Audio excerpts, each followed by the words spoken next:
சந்தோஷமாக இருக்குது. இந்த ஃபங்க்ஷனோட விழா நாயகன் வந்து டைரக்டர் தனாவோட வானம் பட்டும் படத்தோட ஃபேன் தான். அவரோட கேமரா, அவரோட ஃப்ரேமிங், டேஸ்ட்டு, டைலாக் டெலிவரி, அவர் சொன்னார் இல்லையா டேரக்டர்ஸை இயக்கியிருக்கேன்னு சொல்லிட்டு, பாலாஜி தேவல் சாரை பர்ஃபார்மன்ஸ் பண்ணி வாங்கின விதம், சரத்குமார் சாரோட பர்ஃபார்மன்ஸ், ராதிகாமன் பர்ஃபார்மன்ஸ் எல்லாத்தையும் பார்த்து ரொம்ப ரசிச்சிருக்கேன் அவங்க படத்தை. ஸோ நானும் ராஜா சாரும் நெக்ஸ்ட் படம் யாரை வச்சு பண்ணலான்னு பிளான் பண்ணிட்டு இருக்கும்போது 2 பேரும் ஒருமித்தமாக வந்து உங்கள் பேரை பற்றி பேசிகிட்டு இருக்கோம்.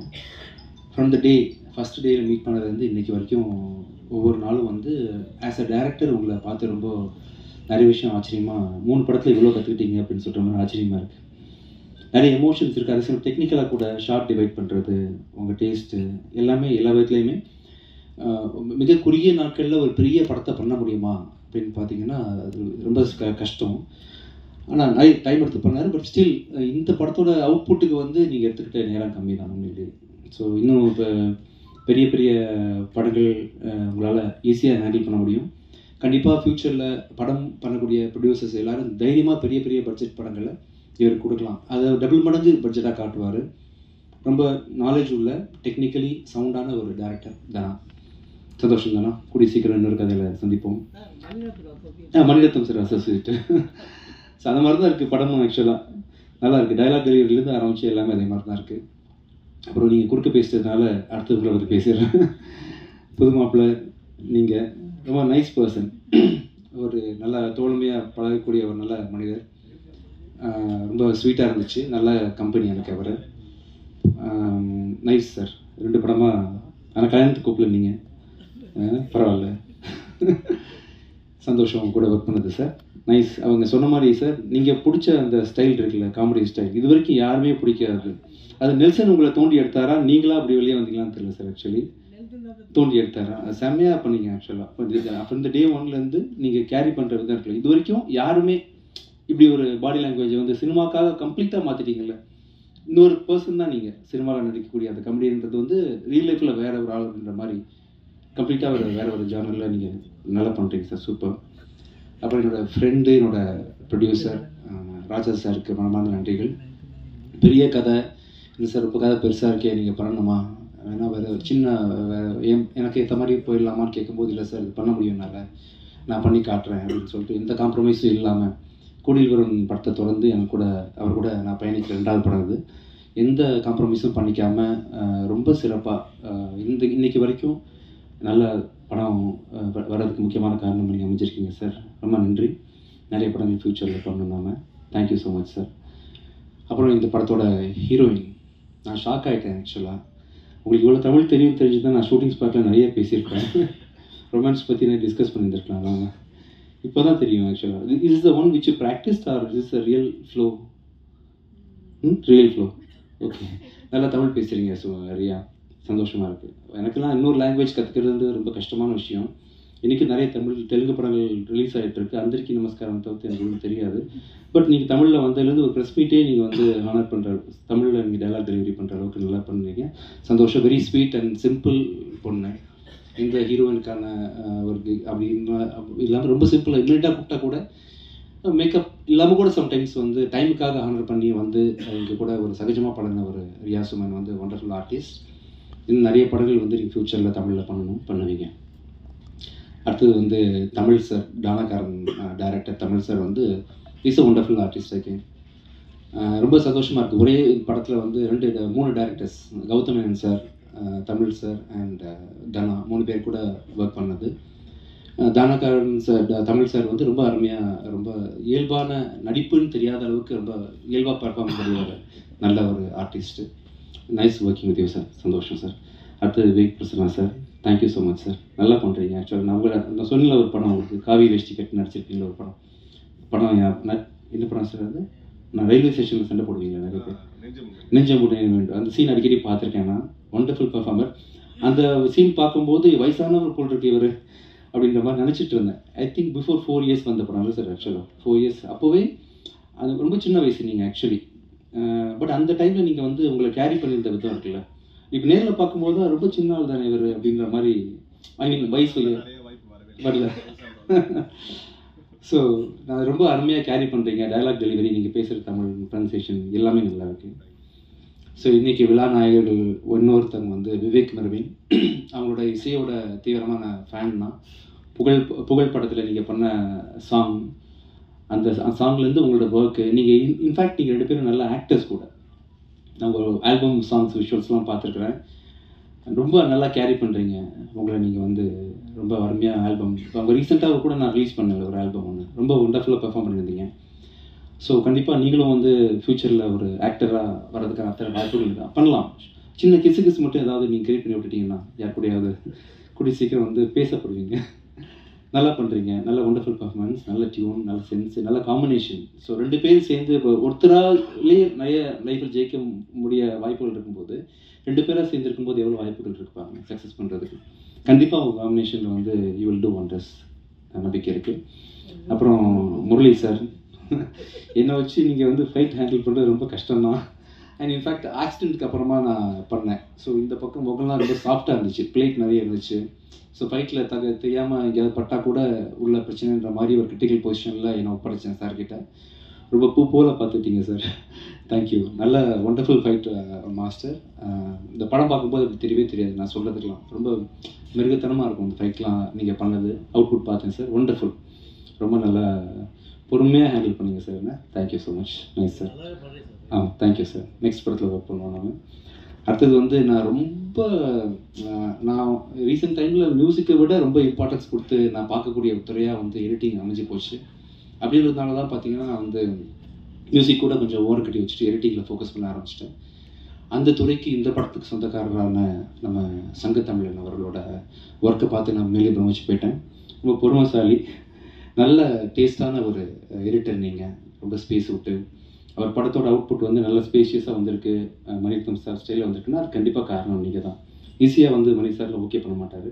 ஸோ தனாவோட ரைட் ஹேண்ட் நீங்கள். நிறைய படங்கள் ஃப்யூச்சரில் பண்ணி ஸ்ரீகர் பிரசாத் சார் மாதிரி பெரிய பேர் வாங்கணும்னு ஆசைப்பட்றேன். Thank you so much. அப்புறம் இந்த படத்தோட காஸ்டியூம் டிசைனர் மீனாட்சி, அனுஷாஜி மீனாட்சி காணும் மேலே. சரி, okay. So nice working with you. நம்ம 2வது படம் ஒர்க் பண்ணுறோம். நல்லா இருந்துச்சு உங்கள் காஸ்டியூம் செலெக்ஷன் எல்லாம் இந்த படத்தில். வேறு யாராவது மிஸ் பண்ணிட்டேன்னா? புது மாப்பிள்ளை பேசியாச்சு, ப்ரொடியூசர் பேசியாச்சு, எல்லாம் பேசியாச்சு. கேமராமேன் முக்கியமாக. இந்த படத்தோட கேமராமேன் வந்து மஃப்டி படத்தோட கேமராமேன் நவீன்குமார். அதில் தமிழ் பேசுகிற நண்பர் தான் அவர். ரொம்ப சந்தோஷமாக இருக்கு அவரை இந்த படத்தில் வந்து அறிமுகப்படுத்துறது தமிழுக்கு. என்னோடய அடுத்த படமும் அவர் தான் கேமரா பண்ணுறாரு. கண்டிப்பாக தமிழுக்கு வந்து ஒரு முக்கியமான find Santosh Sivan sir, PC Sriram இந்த படத்தில் கேமரா ஒர்க் ரொம்ப பெருசாக பேசப்படும்.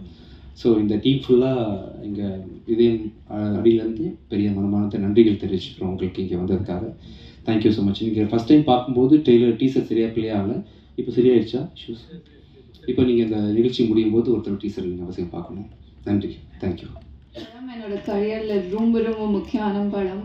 And I have to thank Dana sir who comes from Mani Ratnam School of Filmmaking. And ella Mani Ratnam padathliyum we see that female leads are very well written, tani idam irkum, and and mari character enakku kuduthikaru. So thank you very very much sir. And of course our DOP Naveen sir who has given us spectacular frames and made me look really really beautiful. And my hero Vijay Anthony sir, I was just thinking, what can I say new about him? Like, what do we not know? He's sweet, he's gentle, he's friendly, but I have to mention he's very heroic in real life also. Yeah, he's not like just any other guy. I think there's a lot going on, but he's always so sweet, so friendly, so comfortable. Like, setless, so many inconveniences and chaos will go on, but கோவப்பட்டு நான் பார்த்ததே இல்லை. I have to learn so much from him. And it was such an honor working with you and knowing you personally.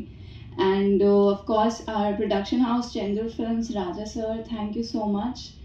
And our entire cast and crew from music, Vivek, Marvin, our fight master, and our editor who edited his whole speech so nicely. And my ADs Jeeva, Kavi, Maggie, thank you so much. And Hitler, hopefully you all will love it as much as we loved making it. And theaters la sandikalam. Thank you. இந்த படம் Hitler பேர் தான் Hitler. ஆனால் பாருங்கள், director சாப்பிட்டு, hero சாப்பிட்டு, heroine சாப்பிட்டு, மொத்த யூனிட்டே சாப்பிட்டு, ஆனால் பேர் மட்டும் ஹிட்லர் வச்சுருக்காங்க. சூப்பராக இருக்கும் அந்த படம். நான் சார்ந்து ஏற்கனவே 2 படம் பண்ணியிருக்கேன். விஜய் ஆண்டனி வள்ளி மயில் ஒன்று, ஹிட்லர் ஒன்று. சார்கிட்ட எப்போவுமே ஒரு டவுட் கேட்பேன், எந்த டவுட் இருந்தாலும். நீங்கள் எதுவுமே இல்லைன்னு ஒரு வேலை பண்ணுங்கள், உங்களுக்கு எல்லாமே கிடைக்கும் அப்படின்னு ஒரு சொல்லுவார். சொன்னேன் பாசிட்டிவ் எனர்ஜி. டைரக்டர் சார் அவர்கிட்ட எப்போவுமே ஷூட்டிங் வந்தாலே சார் ஓகே சார் உங்களுக்கு முடிஞ்சிடுச்சுன்றாரு. அந்த மாதிரி ஏன்னா நம்ம எடுக்கிறதே தெரியாது, அவ்வளோ ஈஸியாக நம்மளை வேலை வாங்கி சூப்பராக வேலை வாங்குவார். படம் வந்து கொஞ்சம் எக்ஸ்ட்ரானரியாக இருக்கும். நீங்கள் வந்து சார் விஜய் ஆண்டனி சார் நிறைய படம் பார்த்துருப்பீங்க. இது கொஞ்சம் டிஃப்ரெண்ட் ஜோனர் இருக்குது ஆக்சுவலாக. இந்த பாலம் பொங்குமா அந்த மாதிரி ஒரு படம் அது.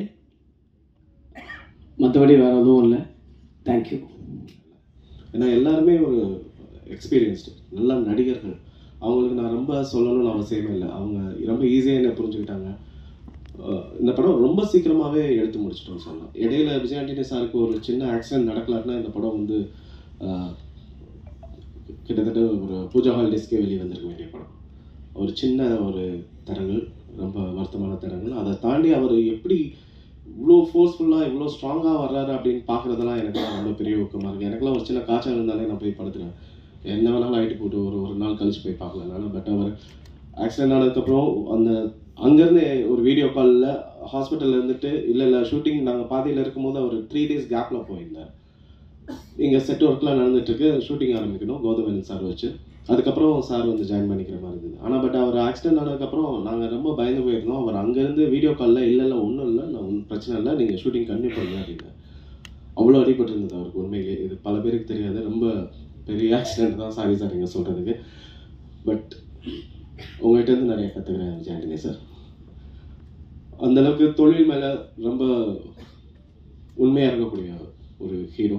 அவர் கூட ஒர்க் பண்ணது அது உண்மைதான். அந்த ரியா சொன்ன மாதிரி அவர் செட்டில் இருக்கிறதே தெரியாது. அவர் சார் எங்கே அப்படின்னு கேட்கும்போது அங்கே பக்கத்தில் தான் நின்றுட்டு இருப்பார். அது வரைக்கும் அவர் எங்கே இருக்காரான்னு தெரியாது. ஏதோ ஒரு மூலையில் உட்காந்துட்டு அவர் லேப்டாப் வச்சுட்டு ஏதோ ஒரு வேலை பண்ணிகிட்டே இருப்பார்.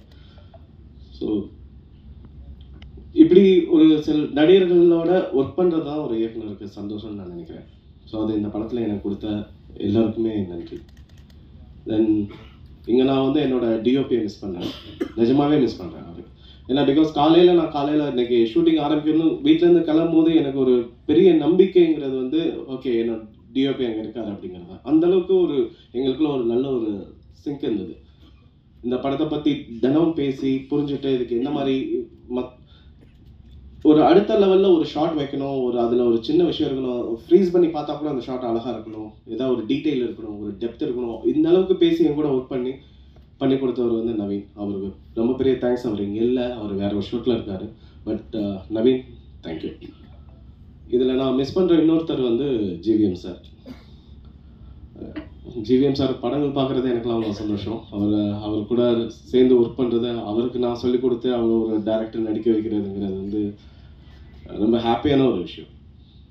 என்னன்னு தெரியல, எனக்கு படை வீரனாக இருக்கட்டும் வானம் கொட்டட்டும் ரெண்டுலேயுமே என்னோட படத்தில் நான் வந்து இயக்குநர்களை நடிக்க வைக்கிற ஒரு வாய்ப்பு எனக்கு கிடைச்சிட்டே இருக்கு. படை வீரனில் வந்து பாரதி ராஜா சார் கூட அவரை நடிக்க வச்சிருந்தேன். அது ரொம்ப பெரிய எக்ஸ்பீரியன்ஸ். பாரதி ராஜா சார் வந்து அப்பா மாதிரி டெய்லி அப்பான்னு கூப்பிட்டாலும் அவர் உட்காந்து நிறைய சொல்லிக் கொடுப்பாரு. ஏன்னா என்னோட முதல் படம் அது. அவர்கிட்ட வந்து நிறைய நான் கற்றுருக்கேன். அதே மாதிரி வானம் கொட்டட்டும்லேருந்து பாலாஜி சக்திவேல் சார் எல்லாம் லெஜெண்ட்ஸ். அப்படி படங்கள் பண்ணவங்க. அவங்க கூட ஒர்க் பண்ணும்போது அவங்க சொல்லிக் கொடுக்கலான்னு நான் போய் கேட்பேன். நான் சார் இது இப்படி பண்ணுங்க அதை அப்படி பண்ணுங்கன்னு. அதே மாதிரி இந்த படம் இல்லாததுல GVM sir Tamizh sir 2 director வந்து கூட இருந்தாங்க. அதெல்லாம் ஒரு உத்வேகம் தான் நமக்கு. Then music directors Vivek Mervin. ரொம்ப சின்ன பசங்களாக இருக்காங்களே அப்படின்னு ஃபஸ்ட்டு நான் நினச்சேன். பட் நம்மலாம் சின்ன பசங்க கூட ஒர்க் பண்ணும்போது எவ்வளோ எனர்ஜியாக ஒர்க் பண்ணுவோன்னு எனக்கு அவங்க கூட ஒர்க் பண்ணும்போது தெரிஞ்சது. எங்கள் ஒரு மியூசிக் கம்போசிங் மாதிரியோ இல்லை ஒரு பேக்ரவுண்ட் ஸ்கோர் ஒர்க் பண்ணுற மாதிரியே இருக்காது. நாங்கள் 3 பேர் அவ்வளோ ஜாலியாக ஒர்க் பண்ணாது. தொழில் மட்டும் தான் பார்ப்போம், வேலை மட்டும் தான் பார்ப்போம். அது அவ்வளோ ஜாலியாக ஒர்க் பண்ணியிருக்கோம். அந்த சீன்ஸ் திருப்பி போட்டு பார்க்குறது, அதில் வேறு கொண்டு வரலாமான்னு சொல்கிறது. எனக்கெல்லாம் மியூசிக் பற்றி ஒன்றுமே தெரியாது. ஆனால் நம்ம ஏதோ ஒரு பார்த்த படங்கள்லேருந்து ஏதோ ஒரு ரெஃபரன்ஸ்லேருந்து அதுலலாம் ரொம்ப நல்லா பண்ணியிருந்தாங்க ப்ரோ. அந்த மாதிரி நம்மளுக்கு எதாவது வேணும்னு கேட்டால் அதை புரிஞ்சுட்டு அவங்க வேற ஒன்று ட்ரை பண்ணி நிறைய விஷயங்கள் அந்த மாதிரி எங்களுக்குள்ள நடந்திருக்கு. ஒரு லாங் ஜேர்னினே சொல்லலாம் இந்த படத்தை பொறுத்த வரைக்கும். பேக்ரவுண்ட் ஸ்கூலில் அவ்வளோ தூரம் ஒரு 8 ரீல்ஸ் அப்படிங்கிறது ஒரு 2.5 மணி நேரம் படம். அது வந்து அதுக்கு அவ்வளோ மியூசிக் தேவைப்படுது. ஏன்னா பிகாஸ் ஆக்ஷன் ஃபிலிம்ஸ் வேறு, நம்ம வந்து ரொம்ப சைலன்ஸ் எல்லாம் கிடையாது, நிறைய மியூசிக் பேக்கடாக இருக்குது. ஸோ ஒவ்வொன்றையும் எந்த இடத்துலையுமே ட்ராப் ஆகாமல் நம்ம அவ்வளோ நல்லா பண்ணியிருக்காங்க.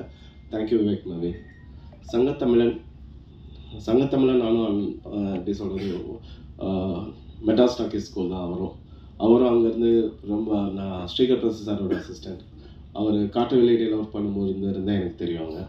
ஸோ நாங்கள் 2 பேரும், எங்களுக்கு வந்து மணி ரத்னம் சார் வந்து எங்கள் 2 பேருக்கும் ஒரு வாய்ப்பு கொடுத்தாரு, வானம் கொட்டட்டும்னு. அதில் நான் டேரக்டாக எனக்கு ஒரு வாய்ப்பு கொடுத்தாரு. சங்கத்தமிழனுக்கு எடிட்டராக இருந்தார். அதுதான் சங்கத்தமிழனோட முதல் படம். ஸோ நாங்கள் 2 பேருமே அதில் ப்ரூவ் பண்ணணும்னு நினச்சி நிறையா ஒர்க் பண்ணியிருக்கோம். அதை இப்போ வரைக்கும் கண்டினியூ பண்ணிட்டு வந்துட்டுருக்கோம். ஸோ சங்கத்தமிழன் வந்து ஒரு எடிட்டர் வந்து அவர் நிறைய வேறு படங்கள் பண்ணாலும் எனக்கு ஃபஸ்ட்டு ப்ரிஃபரன்ஸ் கொடுப்பார். நான் கால் பண்ணி இன்றைக்கி ஒரு சீன் கட் பண்ணலாமா, இது இப்படி பண்ணலாமான்னு கேட்டால் வாங்கண்ணா அப்படின்றாரு. அதை தாண்டி அவர்கிட்டேருந்து வேறு பதிலே வராது. அவர்கிட்ட போய் நான் எல்லாரையும் விளக்கிட்டு நான் போய் ஃபுல்லாக உட்காந்து ஒர்க் பண்ண ஆரம்பிச்சிடுவேன். அந்த ஒரு ஃப்ரீடம், அந்த ஒரு ஸ்பேஸ் எனக்கு வந்து சங்கத்தமிழன்ட்ட இருக்குது. தென் ரியா சுமன் ஹீரோயின். ஆக்சுவலாக ரியா சுமன் வந்து அவங்கள எனக்கு முன்னாடி தெரியாது. இந்த படம் வந்து ஷூட்டிங் போகிறதுக்கு 2 நாளுக்கு முன்னாடி தான் ஹீரோயின் ஃபிக்ஸ் பண்ணோம். ஏன்னா அதுக்கு முன்னாடி ஒரு ஹீரோயின் ஃபிக்ஸ் பண்ணியிருந்தோம். பட் அவங்களுக்கு பர்சனலாக சில ப்ராப்ளம் இருந்ததுனால ஷூட்டிங் ஆரம்பிக்கிறதுக்கு 2 நாளுக்கு முன்னாடி அவங்க வந்து படத்தில் நடிக்க முடியாமல் ஆயிடுச்சு. ஸோ கிட்டத்தட்ட ஒரு 30 டேஸ் ஷெட்யூல் பண்ணியிருக்கோம். செட் ஒர்க் எல்லாமே போயிட்டுருக்கு. பெரிய படம், நிறைய க்ரௌடு, நிறைய ஆர்டிஸ்டோட காம்பினேஷன். ஸோ டக்குன்னு ஹீரோயின் இல்லைன்னா என்ன பண்ணுறதுன்னு சொல்லி உண்மையிலேயே பயந்து போயிட்டோம். அப்போது ஒரு அவசரத்தில் எடுத்த முடிவுன்னு கூட சொல்லலாம் ரியா சுமன். ஆனால் பட் அது ரொம்ப அழகாக வந்திருக்கு. அவங்க வந்து ரொம்ப ப்ரொஃபஷனல், வெரி ப்ரொஃபஷனல். கரெக்டாக அவங்களுக்கு வந்து தமிழ் தெரியாது அந்தளவுக்கு. பட் அவங்க வந்து லைன்ஸ் எல்லாம் வந்து தங்கிலீஷில் எழுதி வச்சு டெய்லி ஷூட்டில் பார்த்தீங்கன்னா ஏதோ ஒரு மொழியில் உட்காந்து அந்த லைன்ஸை ப்ராக்டிஸ் பண்ணிகிட்டே இருப்பாங்க. ஏன்னா நம்ம வந்து தங்கிலீஷே வந்து படிச்சிடலாம், அதை வந்து ஒப்பிச்சிட கூட செஞ்சிடலாம். ஆனால் பட் அந்த பிச்சில் பேசணும், அப்படின்னா தான் நம்மளுக்கு அந்த ரியாக்ஷன், எமோஷன்ஸ் எல்லாமே வரும். ஸோ அதுக்கு அவங்க ஃபுல்லாக ஒர்க் பண்ணிகிட்டே இருப்பாங்க. எப்போ திரும்பி பார்த்தாலும் ஏதோ ஷூட்டில் எங்கே பார்த்தாலும் ஒரு மொழியில் உட்காந்து அந்த டைலாக்ஸை மக்கப் பண்ணுறது, சொல்லி பார்க்குறது, அந்தளவுக்கு ஒரு டெடிகேஷன் அவங்களுக்கு ரொம்ப இருந்தது. ஸோ ஃப்ரேம்லேயே ரொம்ப நல்லா அழகாக இருந்தாங்க. ஸோ ஒரு நல்ல ஹீரோ. எனக்கு வந்து ஒரு பயந்துட்டு இருந்த ஒரு பெரிய விஷயம் வந்து ரொம்ப ப்ளஸ்ஸாக தான் அமைச்சது ரியா சுமன் உள்ள வரும்போது. So thank you Riya Suman. Kingsley sir இருக்கார், அவர் வந்துட்டுருக்காருன்னு நினைக்கிறேன். அவர் செட்டுக்கு வந்தாலே அவரை பார்த்தாலே சிரிப்பு வந்துடுங்க எல்லாருக்குமே. ஸோ படத்துலேயும் அவர் அந்தளவுக்கு ரொம்ப பெரிய ஒரு ப்ளஸ் இந்த படத்துக்கு கிங்ஸ்லி சார். ஹிட்லர்னு சொன்னமே எல்லாருமே கேட்குறது, ஏன் ஹிட்லர், எதுக்கு இந்த டைட்டில், எதனால் இந்த டைட்டில் வைக்கிறீங்க அப்படின்னு. நிஜமாவே நீங்கள் இப்படி கேட்பீங்கிறதுக்காக அதெல்லாம் அந்த டைட்டில் வைக்கல. ஒரு விஷயத்த சொல்லும்போது நம்ம வந்து ஒரு டைரக்டாக சொல்லாமல் ஒரு படிமம் மூலமாக சொல்கிறது ஒரு கலை. ஒரு கவிதையாக இருக்கட்டும், ஒரு நாவலாக இருக்கட்டும், ஒரு சிறுகதையில் படிமங்கள்ன்றது ரொம்ப முக்கியமான ஒரு விஷயம். சினிமாலே அந்த படிமங்கள் நம்ம நிறையா பார்க்குறோம். அந்த மாதிரி ஒரு டைட்டிலில் வந்து நான் சொல்ல வேண்டிய விஷயத்த ரொம்ப ஒரு குறியீடாக சொல்லணும்னு நினச்சேன்னா ஹிட்லருங்கிற டைட்டில் ரொம்ப ஆப்டாக இருந்தது இந்த படத்துக்கு. ஸோ அந்த ஒரு பர்பஸ்னால மட்டும்தான் ஹிட்லருங்கிற டைட்டில் வச்சுருக்கோம். மற்றபடி ஏன் இப்படி ஒரு டைட்டில் நெகட்டிவாக இருக்கே, இப்படி இந்த பர்பஸாக வைக்கப்பட்டதெல்லாம் நிஜமாவே கிடையாது. யோசிச்சு கரெக்டாக இந்த படத்துக்கு ஏற்ற மாதிரி தான் இருக்கும். ஆனால் படத்தில் ஒரு இடத்துல கூட ஹிட்லருங்கிற பேர் வராது. ஒரு சர்வாதிகாரத்தோட அடையாளமாக மட்டும் கொண்டு வரும். வேற எதுவும் இந்த இதுக்குள்ள வேற எந்த இதுவும் கிடையாது. ஹிட்லர் நீங்க மனசுல வச்சுட்டு ஸ்வஸ்திக் அந்த இதை பார்த்தா மட்டும் போதும் நினைக்கிறேன். நீங்க சாஃப்டான கேரக்டர் விஜய் ஆண்டனி சார். ஆக்சுவலா பாத்தீங்கன்னா நீங்க சிம்பிளா வேற வந்திருக்காரு, செருப்பு கூட போடல. நீங்க இல்ல சார், நீங்க ஸ்டண்ட் கிட்ட சொல்லும் போதே தெரிஞ்சது. எனக்கு நிறைய பிளேட் இருக்குது, அதனால பாத்ரூம் சொல்லும்போது ரொம்ப சாஃப்ட் ஆயிட்டீங்க. சரி, ஆக்சுவலாக நிறைய பிளேட்ஸ் இருக்கிறதுனால கொஞ்சம் சாஃப்டாக ஹேண்டில் பண்ண சொன்னேன். நம்ம சாஃப்டாக தெரியல, நீங்களே நம்மளே சொல்லக்கூடாது. ஹீரோயின்கிட்ட கேட்கலாம், what do you think about me? Am I soft? You have to see the movie to see more shades of sir. I also got shocked. படத்தை பார்த்தா என்னோட முரட்டு குணம் வெளியே தெரியும். இன்னும் சொல்லவே இல்லையே உங்களை பற்றி. இல்லை, நான் விஜயானி சாரை சூஸ் பண்ணல, விஜயானி சார் தான் என்ன சூஸ் பண்ணாரு. ஒரு படம் பண்ணுவாங்கன்னு கூப்பிட்டாரு. கதை ஏதாவது இருக்குன்னு தான் சொல்லுங்க அப்படின்னாரு. நான் இந்த ஹிட்லரோட கதை தான் நான் முதல்ல எழுதின கதை, நான் படமாக பண்ணணும்னு நினச்சது அது. ஆனால் அதை விட்டுட்டு அதுக்கப்புறம் நான் படைவீரன் பண்ணேன். ஸோ இந்த கதை சாருக்கு சரியாக இருக்குன்னு நான் நம்பினேன். ஸோ நான் போய் சொன்னேன். அவருக்கும் பிடிச்சிருந்தது. அப்படி தொடங்கப்பட்டது. விஜயானி சார், இது வந்து உங்களுக்கு கொஸ்டின் இங்கே இருக்கீங்க. இது வந்து பர்சனலான கொஸ்டினாக தான் விட்டுருங்க, வேணாம் சரிங்களா? நீங்கள் வந்து செருப்பு போடாத காரணம் என்ன ஏதாவது ரகசியம் இருக்கா? இல்லை அப்படி ஒன்றும் இல்லை, திடீர்னு மனசுக்கு தோணுச்சு, இதையும் பெருசாக யோசிக்கிறது இல்லை. திடீர்னு ஒரு நாள் ஸ்டாப் பண்ணின்னு தோணுச்சு, ஸ்டாப் பண்ணிட்டேன். திடீர்னு ஆரம்பிக்கணும்னா ஆரம்பிச்சிருக்கேன், அவ்வளோ.